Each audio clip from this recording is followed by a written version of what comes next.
Welcome to my channel. ఈరోజు అమ్మ వంటల రుచులు చాలా సాఫ్ట్గా టేస్టీగా ఉండే నెయ్యి మైసూర్ పాక్ ఇంట్లో ఈజీగా ఎలా తయారు చేసుకోవాలో ఇప్పుడు చూద్దాం. ముందుగా స్టవ్ మీద కడాయిని పెట్టుకొని 1 కప్పు శనగపిండిని వేసుకొని లో ఫ్లేమ్లో కలుపుతూ వేయించుకోవాలి.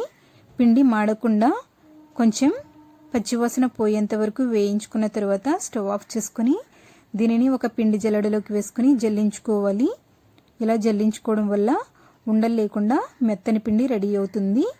తరువాత ఇందులో కరిగించిన నెయ్యి 1/2 కప్పు వేసుకొని అంతా బాగా కలుపుకోవాలి. ఇలా కలుపుకొని పక్కన పెట్టుకున్న తరువాత స్టవ్ మీద కడాయిని పెట్టుకొని 1 కప్పు పంచదార, 1/2 కప్పు వాటర్ వేసుకొని లో ఫ్లేమ్లో కలుపుతూ ఉడికించుకోవాలి. పంచదార కరిగి ఇది తీగ పాకం వచ్చేంత వరకు ఉడికించుకోండి. పాకం వచ్చిందో లేదో చూద్దాం. ఇలా తీగ పాకం వచ్చిన తర్వాత ఇందులో ముందుగా కలిపి పెట్టుకున్నటువంటి శనగపిండి నెయ్యి మిశ్రమాన్ని వేసుకుంటూ కలుపుకోవాలి. దీనిని లో ఫ్లేమ్ లేదా మీడియం ఫ్లేమ్లో మాత్రమే కలుపుతూ ఉడికించుకోవాలి. ఇది కొంచెం దగ్గరగా అయిన తర్వాత ఇందులో కరిగించిన నెయ్యి 2 టేబుల్ స్పూన్లు వేసుకొని కలుపుతూ కొంతసేపు ఉడికించుకోవాలి. ఇది రెడీ అయ్యిందో లేదో తెలియాలంటే ఇలా 1 కప్పులో వాటర్ తీసుకొని కొద్దిగా పిండిని వేసి చూడండి. ఇది ఉండలా అయినట్లయితే పిండి రెడీ అయ్యింది. ఇలా ఉండలా అయిన తర్వాత ఇందులో ఇంకొక టేబుల్ స్పూన్ నెయ్యిని వేసుకొని